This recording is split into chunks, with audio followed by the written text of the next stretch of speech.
mengajarkan agama Islam. Di sana ada ustadz, namun ustadznya juga yang mengajarkan anak-anak ngaji biasa, bukan ustadz yang maju depan ada pengajian gitu, ada tabligh akbar, jarang ada di sana. Dan juga ada lembaga pendidikan agama Islam, namun kalau ada istilah Islam KTP, maka saya mengatakan bahwa ada lembaga pendidikan agama juga yang KTP, cuma dari luarnya doang yang Islam, namun secara isi dan maknanya bahwa Islamnya jauh sekali, tidak mengajarkan apa yang ada dalam Al-Quran dan As-Sunnah.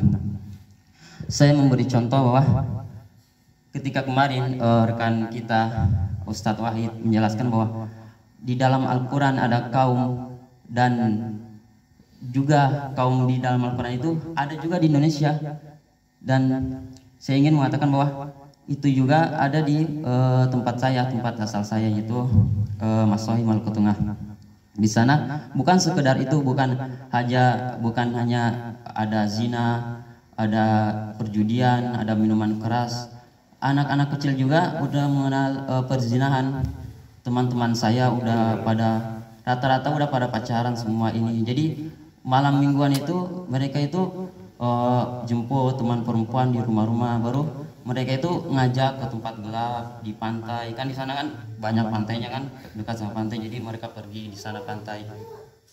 Dan di sana juga ketika saya selama di sini, ketika saya melihat perayaan Maulid Nabi di sini, saya ingin bandingkan bahwa perayaan Maulid Nabi di sini diisi dengan majelis-majelis ilmu. Ketika di sana, ketika saya sekolah tingkat SD, bahwa kita di SD itu udah diajarkan untuk berbaur sama perempuan. Jadi Maulid Nabi di sana itu kita orang-orang terpilih itu dipilih, baru diajarkan tarian. Gak tahu ini sejarahnya gimana atau keyakinannya untuk apa ya? Jadi di sana perayaan Maulid Nabi, jadi sekolah-sekolah pada turun, sekolah agama juga pada turun di jalan. Jadi mereka tari menari. Jadi sambil memegang kain, mereka sambil berbaur sama perempuan, tari menari. Jadi perayaan Maulid Nabi itu. Jadi kan biasanya perayaan Maulid Nabi diisi sama majelis ilmu, sedangkan di sana perayaan Maulid Nabi dirayakan dengan tarian-tarian, dengan berbaur sama perempuan, dengan itu. Jadi kita udah diajarkan sejak dini, yaitu tingkat SD kita udah diajarkan di sana. Dan juga ketika saya menyadari bahwa ada juga perayaan agama ini, saya kurang tahu juga apakah Maulid Nabi atau Isra Mi'raj, bahwa di sana ketika saya mengikuti, kadang-kadang orang-orang yang di sana yang merayakannya, mereka membagikan telur-telur. Jadi telurnya dihiasi warna-warni. Jadi mereka bagikan. Jadi ketika saya berpikir, ini kok perayaannya sama orang kafir, yaitu orang Kristen yang membagikan telur, itu Paskah, yang acara Paskah. Jadi mereka membagikan telur warna-warni. Di sana juga ada jadi keyakinan-keyakinan yang Islam, jadi udah tercampur sama keyakinan orang kafir. Jadi saya kurang tahu sejarahnya juga. Jadi yang saya dapat ya gitu. Jadi mereka membagikan telur. Jadi telur-telurnya dihias, bagikan gitu. Jadi sangat miris juga karena di sana kurangnya lembaga dakwah, kurangnya ustadz. Makanya saya ingin mengatakan kepada rekan-rekan semua bahwa kita itu harus bersyukur atas nikmat dan karunia Allah, yang memang Allah itu memberikan kepada sebagian orang nikmat dan karunia-Nya, dan belum tentu Allah itu memberikan kepada sebagian yang lain gitu.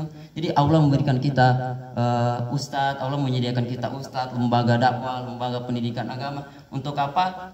Untuk supaya kita memperdalam agama Islam, bukan untuk kita malas-malasan. Itu Allah itu memberikan nikmat dan karunia tersebut.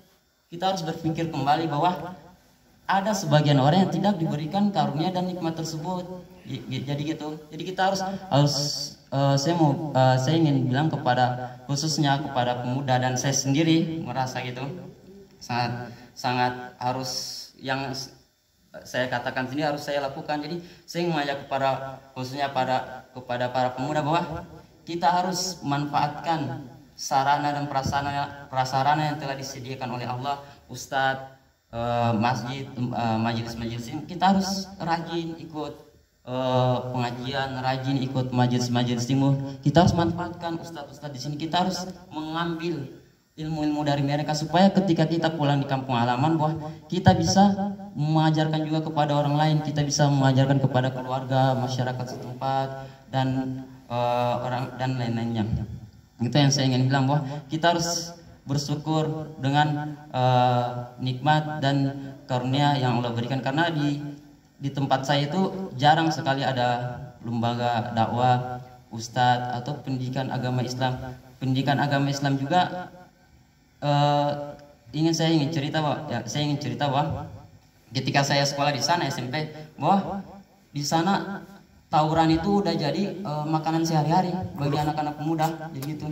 Jadi masalah sedikit aja, jadi itu udah ikut tawuran. Jadi maupun sekolah agama pasti ikut. Jadi sekolah misalnya ada sekolah SMP Negeri 1 tawuran sama sekolah SMP Negeri 2, jadi gitu. Jadi tawuran itu udah jadi makanan sehari-hari. Upacara bendera aja, kan di sana lapangannya besar-besar ya.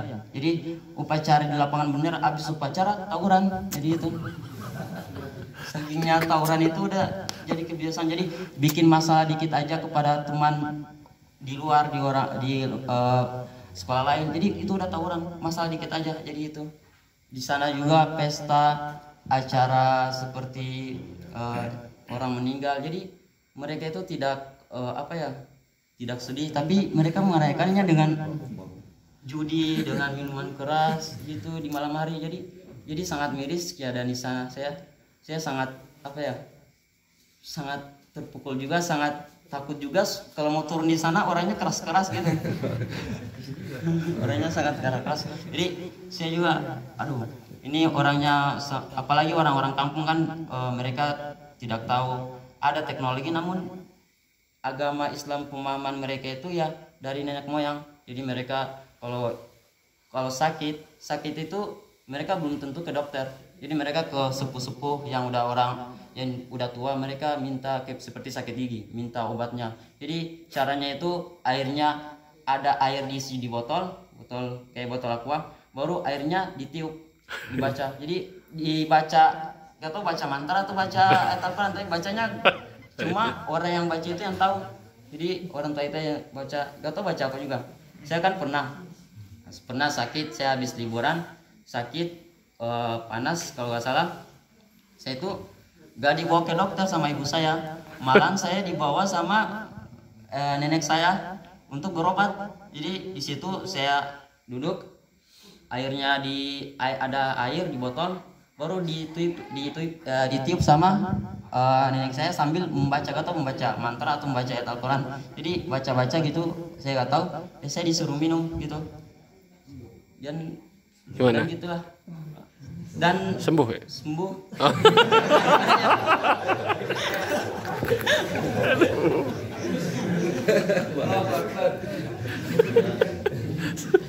Dan gitulah keyakinan orang di sana ya gitu. Semuanya masih keyakinan yang memang menurut nenek moyang mereka di sana. Gitu. Dari berobatnya, dari ininya, semuanya dari nenek moyang. Jadi jarang sekali buat melihat dalam Al-Quran dan As-Sunnah. Baca Al-Qurannya sekilas baca doang, tidak mendalami artinya, tidak mencari tafsirnya, tidak. Soalnya di sana masih belum ada lembaga dakwah, ustadz masih jarang. Karena saya ingin mengajak bahwa kita harus bersyukur lagi bahwa Allah telah menyediakan sarana dan prasarana ustadz, lembaga pendidikan agama dan lembaga dakwah untuk kita betul lagi, untuk kita rajin lagi untuk belajar di sana, supaya setelah itikaf ini kita bukan tambah malas, tapi kita rajin lagi, kita tambah pengajiannya, tambah diperketat, ke ustadznya tambah diperketat. Jadi kita harus mengambil ilmu dari itu semua. Jadi mungkin itu saja yang dapat saya sampaikan. Rabbana atina fid dunya hasanah wa fil akhirati hasanah wa qina adzabannar. Wassalamualaikum warahmatullahi wabarakatuh.